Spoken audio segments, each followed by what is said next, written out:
The Secretary of Defense, leading the nation's largest employer, overseeing a budget of $1 trillion, wielding enormous power. He doesn't think women should have the right to vote. My name is Brittany Page, and this is The Page Perspective. I kept seeing posts from prominent people in the media asking, shouldn't this be a bigger story? Shouldn't this be front page news? And yes, it should. That's why I'm here on a Sunday talking about it. Pete Hegseth, the Fox News host turned Secretary of Defense, does not believe women should have the right to vote. And I thought about changing my background today to a kitchen, but I didn't want to go overboard and get Pete too excited. But that's where Pete wants me. That's where he wants you if you're a woman, and he's not alone. We have proof of Pete's views given his promotion of an interview with his pastor, as you can see in this tweet from his official social media account. All of Christ for all of life, he says, on a repost of the interview with his pastor, Douglas Wilson. And we're going to get to that interview because that interview reveals exactly what the Secretary of Defense believes and wants to institute in this country. Pete Hegseth's pastor, Douglas Wilson, the senior pastor of Christ Church in Moscow, Idaho, is the subject of this interview. He just opened a branch of his church here in Washington, D.C. As he explicitly says in this interview, the goal with opening that branch is easier access to the halls of power where he can put his thumb on the scale to disenfranchise women and really anyone who isn't a white man. He believes this should be a Christian nation, a Christian world actually run by white men. And he's expanding his reach and influence to try to make that happen. With the recent opening of his new church and high-profile parishioners like Defense Secretary Pete Hegseth. Is planting a church in D.C. part of your mission to try to turn this into a Christian nation? Yes. So every society is theocratic. The only question is who's Theo?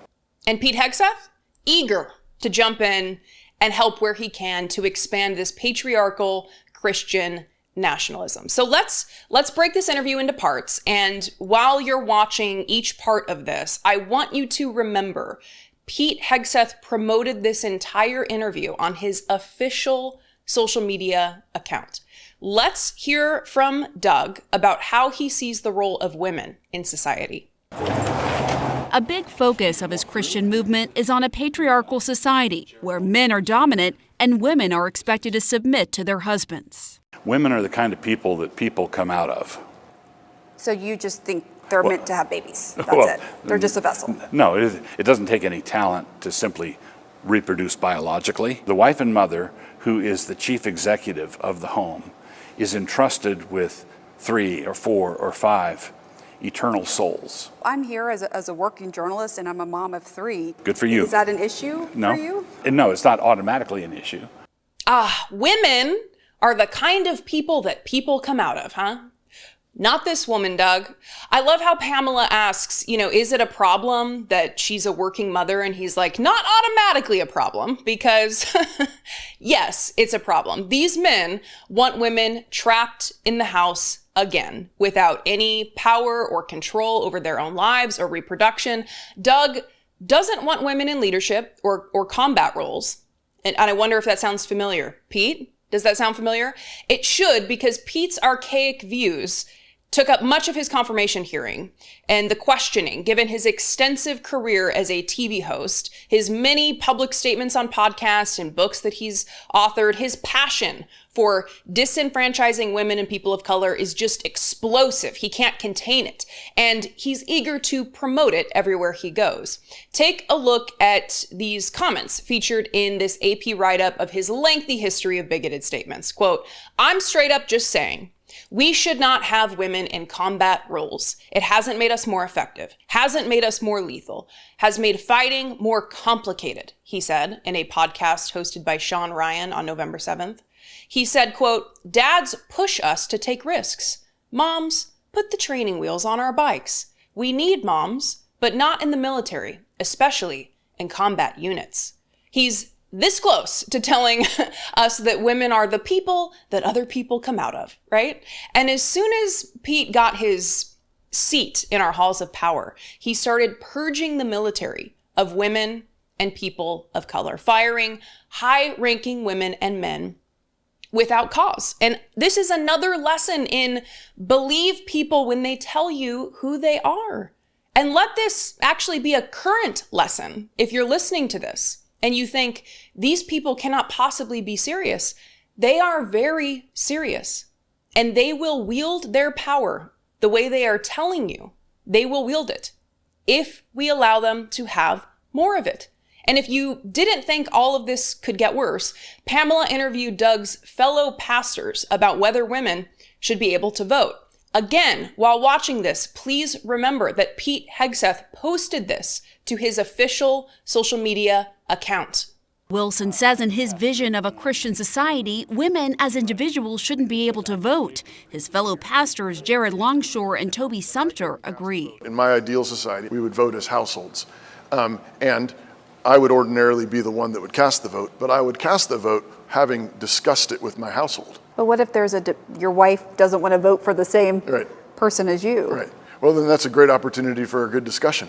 There are some who have gone so far as to say that they want the 19th Amendment repealed. I would support that.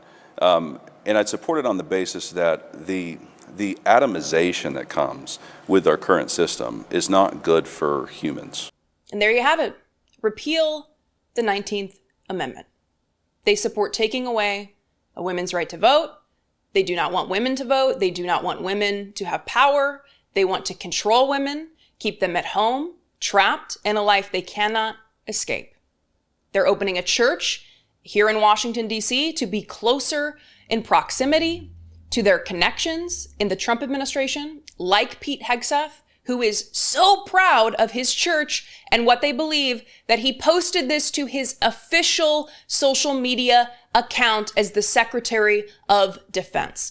Did you know that this actually isn't the first story this week featuring a Republican calling for women to be denied the right to vote?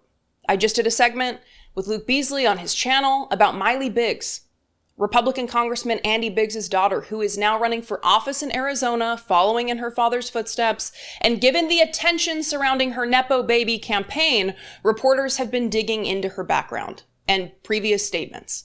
Just 1 year ago, she said on a podcast that she would never vote for a woman, that she doesn't think women should hold public office, and even went so far as to say that we should repeal the 19th Amendment.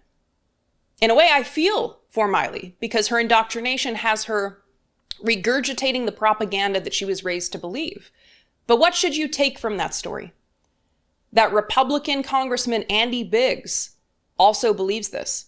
That other Republican men walking our halls of power also believe this.